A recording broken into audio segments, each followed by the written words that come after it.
कहने का मतलब है गुरु शिष्य का नाता 650 साल पहले कबीर साहिब जी और हमारा था, 64 लाख का था। परमात्मा ने वहां भी परीक्षा ली और नकलियों का बोझ अपने सिर से उतारा। परीक्षा फिर सतगुरु रामपाल जी महाराज जी की भी हुई और उस समय दादा गुरुदेव ने नकलियों का बोझ अपने सिर से उतारा। तो पुण्यात्माओं, आज वर्तमान में सतगुरु रामपाल जी महाराज जी हमारे गुरु हैं और हम जितने भी 14, 15 या 20 लाख हैं जो आज तक नाम ले चुके हैं, हम सब उनके शिष्य हैं, भगत हैं। तो पुण्यात्माओं, जहां गुरु शिष्य का नाता तो परीक्षा तो होगी होगी। और सन 2014 बरवाला कांड वही परीक्षा थी कि इतना ज्ञान देने के बाद, क्योंकि परमात्मा सन 1994 से सत्संग और नाम दीक्षा दे रहे थे। सत्संग तो 1992 से शुरू कर दिए थे परमेश्वर ने, 2 साल बाद फिर 1994 में नाम दीक्षा देनी शुरू की। तो सन 1994 से 2014 तक परमेश्वर ने तत्व ज्ञान की अथाह बारिश की, हर तरीके से समझाया। फिर परमात्मा ने पूरा ज्ञान देके फिर सन 2014 में परमेश्वर ने परीक्षा ली, क्योंकि काल की चाल से ही परमात्मा अपना काम निकालता है। काल की चाल से ही परमात्मा अपना काम सिद्ध करता है। तो सन 2014 के बाद यह संगत की परीक्षा थी और उनमें से कितने प्रतिशत लोग जो बरवाला कांड की घटना को देखकर अनायास गुरु में दोष निकाल के इस भक्ति मार्ग से उसी समय दूर हो चुका था। अभी जैसे उस वकील का उदाहरण दिया जो आज संगत में शहंशाह बना बैठा है, लेकिन वो उसी समय फेल हो चुका था। कितने लोग जो मीडिया के द्वारा उल्टी सीधी चीजें दिखाई गई, मीडिया के द्वारा तरह तरह के मसाला लगाकर न्यूज पेश की गई कि भाई संत रामपाल जी तो दूध से नहाया करते थे।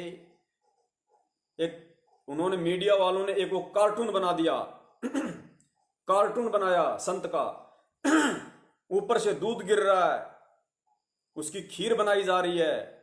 कितने लोगों ने उस घटना को देखकर, जो नए जुड़े होंगे या काफी समय से जुड़े हुए थे लेकिन समझ नहीं पाए गुरु को, कितने लोग इस प्रक्रिया को देखकर जो झूठी थी, निराधार थी, उसको देखकर परमात्मा से दूर हो गए। अरे नालायकों, अगर वो सही भी होती और यदि हमें ज्ञान था, यदि हमें ज्ञान है, यदि हम सतगुरु को पहचान चुके हैं, उन्हें परमात्मा मान चुके हैं, तो दूध तो क्या, अगर गुरु अपने मूत में भी खीर बना के खिलाए तो शिष्य को ऑब्जेक्शन नहीं होना चाहिए कि क्यों, क्या और कैसे। यही शिष्य का धर्म होता है अपने गुरु के प्रति। और जब इतनी दृढ़ता, इतना विश्वास, इतनी अंधता, इतना ब्लाइंड फेथ जब तक शिष्य को अपने सतगुरु पे नहीं होगा, तब तक वो शिष्य 7 जन्म भी सतलोक जाने के लायक नहीं बन सकता। तो दूध की बात छोड़ो, अगर मूत में भी, अरे उस पूर्ण ब्रह्म परमेश्वर कबीर साहिब जी के अगर पेशाब से भी अगर हमें खीर का यदि टपका मिल जाए, यदि पेशाब का भी टपका मिल जाए, हम नीचों की दुष्ट जीवा पे लग जाए, तो सोचो अमृत, अमृत उससे बढ़कर कुछ नहीं दुनिया में हमारे लिए। इतना विश्वास परमात्मा इस तत्व ज्ञान को देकर अपने शिष्य में देखना चाहता है। इसलिए परमात्मा कहते हैं कि अभी जो वाणी परमात्मा ने जो बुलवाई थी,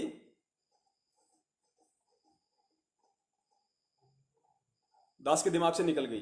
तो परमात्मा इस तरीके से इस भक्ति मार्ग पे अपने शिष्य को, अपने भगत को, अपने बच्चों को इतना दृढ़ भाव से, इतनी दृढ़ श्रद्धा से, लगन से भक्ति मार्ग पे चलता हुआ देखना चाहता है। तब परमात्मा निशन से होके शरीर त्याग के सतलोक जाता कि हां, अब मेरे बच्चे इस मार्ग को हजारों वर्षों तक निर्विरोध चलाएंगे, कोई रोकने टोकने वाला नहीं। इसलिए परमात्मा कहा करते थे कि यदि ब्रह्मा विष्णु महेश भी आकर मेरे बच्चों को तोड़ने की कोशिश करें तो मार खा के जाएंगे, मार। अब वर्तमान की स्थिति क्या है? ब्रह्मा विष्णु महेश की तो छोड़िए, खुद अपने ही जो घर में ब्रह्मा विष्णु महेश बने बैठे हैं, सतलोक आश्रम मैनेजमेंट वाले, काल ने जिनको अपने एजेंट रूप में बैठा रखा है, फर्जी नामदान केंद्र खुलवाकर गांव गांव में बैठा दिया, लोगों को ज्योति के नाम पे लूट रहे, पाठ के नाम पे लूट रहे। अरे 3 दिन का पाठ होता है, और 9-9 दिन का पाठ इन्होंने सिंहपुरा में, रोहतक में, मुंडका में, भिवानी में शुरू कर रखा है। भूख मिट नहीं रही ना। अब संगत हो गई समझदार। संगत को पता चल गया कि गुरु बिन दान पुण्य जो कर ही मिथ्या होय कबू न फल ही, कि गुरु के बिना किया गया दान पुण्य मिथ्या होता है, बेकार होता है, नहीं फलेगा। और कुपात्रों को दान दोगे तो उल्टा नुकसान में जाओगे।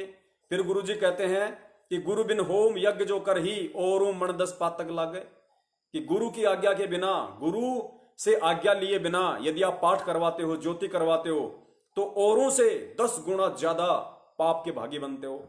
तो अब लोगों को तत्व ज्ञान समझ में आने लग गया धीरे धीरे परमेश्वर की दया से। लोगों ने इनको पिछले 2-3 सालों से ज्योति पाठ का पैसा देना कम कर दिया। जिनको पता चल गया वो तो बिल्कुल भी नहीं देते, एक नया पैसा इनको नहीं देते नामदान केंद्रों पे। जिसको पता चल गया तो इनका धार्मिक धंधा गिरावट में आ गया। तो उस धार्मिक धंधे को दोबारा से पटरी पे लाने के लिए, अपनी मौज मस्ती के लिए, पैसा इकट्ठा करने के लिए इन लोगों ने ये पाठ वाला सिस्टम शुरू कर दिया। अरे पाठ प्रकाश, यदि गुरु धरती पे प्रकट है, यदि गुरु पृथ्वी पे साक्षात है, और यदि पाठ प्रकाश है, तो गुरु की उपस्थिति के बिना, गुरु की हाजिरी के बिना वो पाठ प्रकाश सफल हो ही नहीं सकता। ये जो पाठ प्रकाश वर्तमान में चल रहा है गुरु की अनुपस्थिति में, अरे ये प्रोसीजर तो जब गुरुजी शरीर छोड़ के जाएंगे उस समय वो संगत में सार्वजनिक करके जाएंगे, वो बता के जाएंगे कि आपने किस विधि से पाठ करना है या करवाना है। वो बाद की प्रोसीजर है।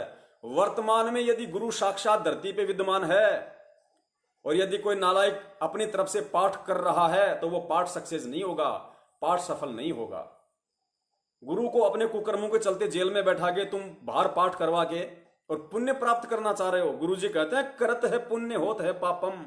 तुम तो ये सोच के कर रहे हो कि हमारे पुण्य होंगे, लेकिन उल्टे पाप बढ़ेंगे तुम्हारे। क्योंकि किन लोगों की हरकतों के चलते, किन लोगों की गलतियों के चलते, किन लोगों के कुकर्मों के चलते आज सतगुरु रामपाल जी महाराज जी हिसार जेल में, किन लोगों के मनवश आचरणों के चलते, किन लोगों की नादानियों के चलते सतगुरु रामपाल जी महाराज जी का 20 से 25 दिन का रिमांड हुआ। पुण्यात्माओं, जिन लोगों की वजह से, जिन सतलोक आश्रम मैनेजमेंट हरियाणा वालों की वजह से, उनके परिवार वालों की वजह से, उनके भाई बंधुओं की वजह से, इन स्टेट कोऑर्डिनेटर्स की वजह से, जिसका सतगुरु दुनिया में आज निंदा का पात्र बना हुआ हो, उसकी गैर हाजिरी में कैसे तुम्हें पाठ का लाभ मिल सकता है? कैसे इन कुपात्रों को दान देने से तुम्हें दान का लाभ मिल सकता है? हरगिज नहीं मिल सकता, हरगिज। तो पुण्यात्माओं, ये हमारी परीक्षा थी बरवाला कांड। और बरवाला कांड के बाद हम उन्हीं कुपात्रों को दान दिया, हमने उन्हीं कुपात्रों को ज्योति पाठ का पैसा दिया, और उन्हीं कुपात्रों के पीछे जो भगोड़े बने हुए हैं, शर्म आनी चाहिए हमारे को। इतनी भी बुद्धि नहीं बची हमारे अंदर। अरे सतगुरु रामपाल जी महाराज जी का भगत और भगोड़ा कदाचित नहीं हो सकता, कदाचित। सन 2014 से सतगुरु रामपाल जी महाराज जी का भाई महेंद्र, उनका दामाद इस काल लोक का संजय खानपुर वाला जो मंजू का पति है, और खुद सतगुरु रामपाल जी महाराज जी का छोटा बेटा मनोज, और भी बहुत सारे लोग हैं, लेकिन मुख्यतः हम 3 लोगों को लेंगे जो उनके रिश्ते में हैं, सांसारिक रिश्ते में। एक भाई का रिश्ता है, एक का बेटे का और एक का दामाद का। सन 2014 के बाद बरवाला कांड में सतगुरु रामपाल जी महाराज जी को ऐसी विपत्ति में छोड़ के पहले तो संगत को भड़काया, उन्हीं का आदेश बता के संगत के हाथों में लठ पकड़ा दिए, काले कपड़े पहना दिए, बंदूकें पकड़ा दी, पेट्रोल बम पकड़ा दिए, पत्थरों से पुलिस वालों के ऊपर पथराव करवाया, उनको भड़काया। और जब ढंग से सब कुछ काम खराब हो गया तो ये तीनों के तीनों नालायक आश्रम छोड़ के भग गए, और आज तक भगोड़े बनके घूम रहे हैं। भगोड़े बनके पुलिस को इनकी तलाश है। ये वांटेड है, वांटेड। मुकदमा नंबर 428 देशद्रोह में ये तीनों लोग और बहुत सारे लोग जो आश्रम में गुरुजी के आसपास रहा करते थे, सब के सब नालायक वहां से भग लिए। एक आधा पकड़ा गया, भागने की कोशिश में था, आपको वीडियो में भी दिखाया था, पुरुषोत्तम सैनी कुरुक्षेत्र वाला, वो भी भाग रहा था आश्रम से, लेकिन वहां उसको पुलिस ने पकड़ लिया। तो पुण्यात्माओं, आज वही भगोड़े सतलोक आश्रम मैनेजमेंट हरियाणा का संचालन कर रहे हैं। यही लोग मिलके सतलोक आश्रम मैनेजमेंट हरियाणा है।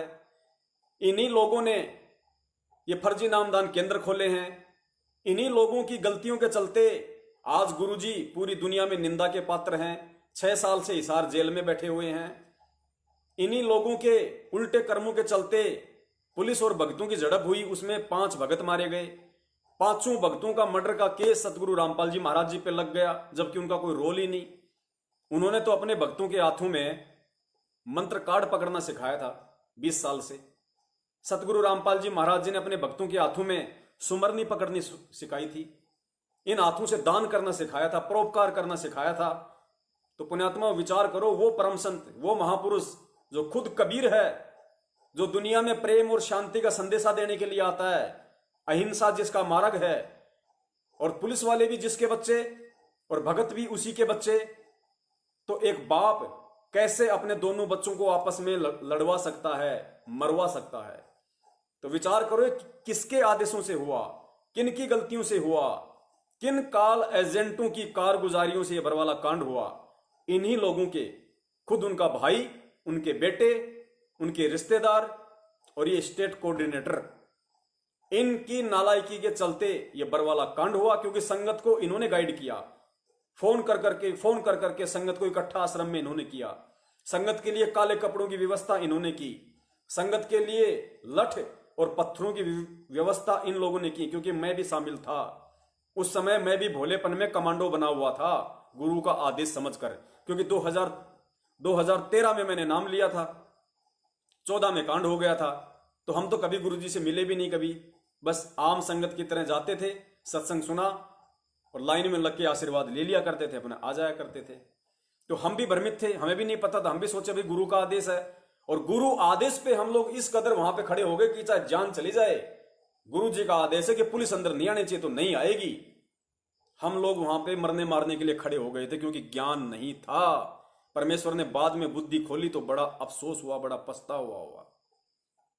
तो पुण्यात्माओं, उन लोगों के आदेशों पे संगत ने बरवाला कांड को अंजाम दिया, और आज वो खुद गुरुजी को मुसीबत में छोड़ के खुद वो नालायक भगोड़े बन के घूम रहे हैं। और उन्हीं भगोड़ों ने धर्म को धंधा बनाते हुए, क्योंकि आश्रम की सारी चीजें उनके अंडर में थी, तो ये डीवीडी का ये लोग आज मिस यूज कर रहे हैं सतगुरु रामपाल जी महाराज जी की आड़ में, उनके आदेश बताकर। जबकि मुझे कोई भी बता दो, लाखों की संगत में से एक भी भगत भाई बहन मुझे ये बता दो कि जिसने सतगुरु रामपाल जी महाराज जी के आमने सामने खड़ा होकर उनके मुख से ये सुना हो कि हाँ बेटा, डीवीडी से नाम दीक्षा देने का मेरा आदेश है।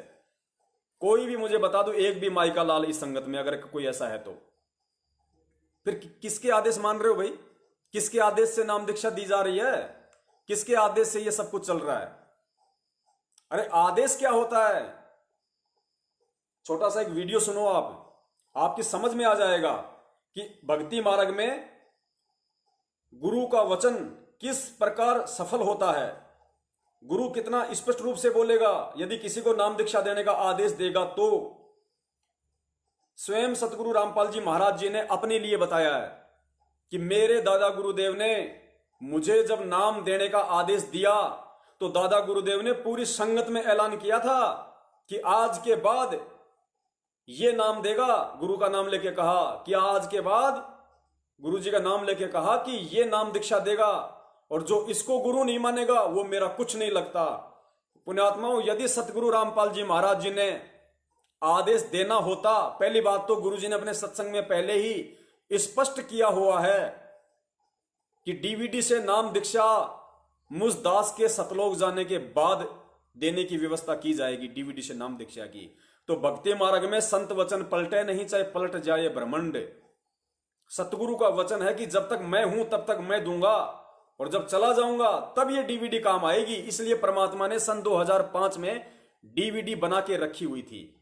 वरना सोचो, अगर परमात्मा ने डीवीडी से ही नाम दीक्षा अगर आज वर्तमान में लोगों को दिलवानी होती, तो जब परमात्मा ने 2005 में डीवीडी बना दी थी और 2006 में गुरुजी जेल में गए थे, 2 साल जेल में रहे, उस समय डीवीडी से नाम दीक्षा देने की प्रक्रिया शुरू क्यों नहीं हुई?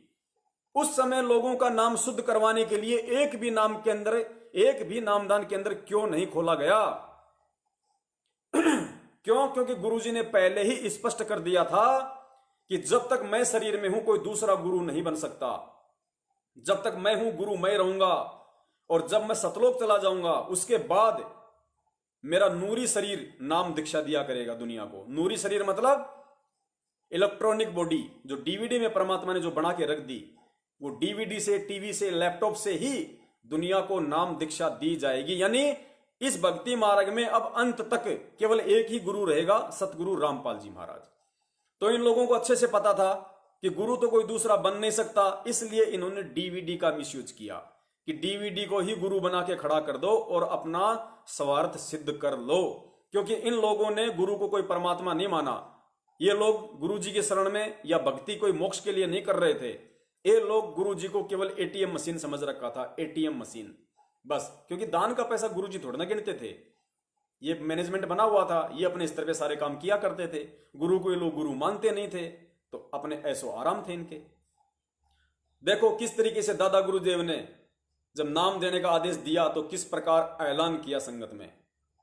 फिर किसी को भी ऑब्जेक्शन नहीं हुआ। जिसने नहीं लेना था उसने नहीं लिया, और जिसने लेना था उसने ले लिया। लेकिन किसी ने भी ये ऑब्जेक्शन नहीं किया कि दादा गुरुदेव का आदेश नहीं है, संत रामपाल जी क्यों नाम दे रहे हैं। ऐसा नहीं हुआ।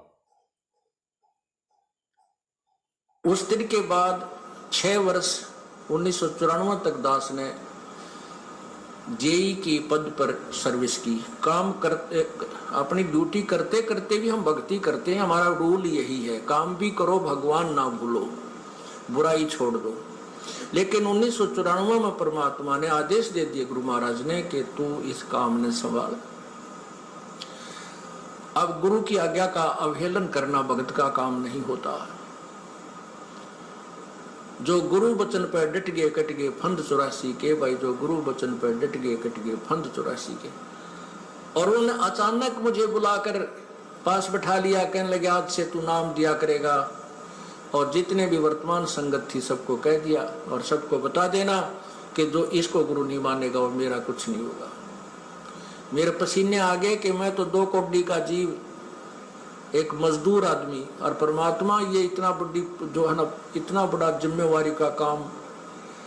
और उनके पुराने पुराने भक्त मेरे थे, लाल कपड़े पहन कर बाबा जी भी बन रहे थे, उनके साथ रहा करते। उनको सबको निकाल दिया था, उनकी त्रुटियां देख जाकर। हमने नहीं पता था कि हो रहा है, क्या इनका मालिक का उद्देश्य है। जब वो 104-5 साल की उम्र थी उस महापुरुष की, हमारे पूज्य गुरुदेव की। और कहा मैं तेरे साथ रहूंगा। और तीसरा शब्द एक दिन कहा था कि रामपाल तेरे सब बराबर संसार में संत नहीं होगा, पूरे विश्व में तेरे बराबर संत नहीं होगा। अब इस दास का और संत का के मेल था। हम तो भगत थे, दास थे, भगवान की भक्ति करते थे, अपनी नौकरी भी करते थे, बच्चे भी पालते थे। अब कहते हैं साध वचन पलटे नहीं, चाहे पलट जावे ब्रह्मांड। उनका वचन नहीं पलट सकता, उन्हें जो कह दिया सो कह दिया। तो पुण्यात्माओं, साध वचन पलटे नहीं चाहे पलट जाए ब्रह्मांड। तो सतगुरु रामपाल जी महाराज जी का वो सत्संग का वीडियो आप जी अनेकों बार देख चुके हैं, जिसमें साध ने कहा है, सतगुरु ने कहा है कि डीवीडी से सार नाम दिया जाएगा, फिर नाम दिया जाएगा, ये दास तो चला जाएगा सतलोक 5 तत्वों का शरीर छोड़ के, उसके बाद व्यवस्था की जाएगी। तो पुण्यात्माओं, जब दादा गुरुदेव जी जो आप और हमारी तरह ही थे, जब उनका वचन नहीं पलट सकता, तो आज वर्तमान में साक्षात जो कबीर बैठा है, जिसने स्पष्ट रूप से कह दिया कि डीवीडी से नाम दीक्षा मेरे जाने के बाद दी जाएगी, तो सोचो उनका वचन कैसे पलट सकता है। ये विचार केवल वही आत्माएं करेंगी जो भक्ति युक्त आत्मा होंगी, जो पहले की संस्कारी आत्मा होंगी, या जिनको वर्तमान में वास्तव में मोक्ष चाहिए, जिनको अपना उद्धार करवाने से मतलब है, ना कि उनके परिवार से, ना किसी कोऑर्डिनेटर से, ना किसी नामदान संचालक से। वही आत्माएं सत्य को स्वीकार करेंगी, अन्यथा नहीं करेंगी।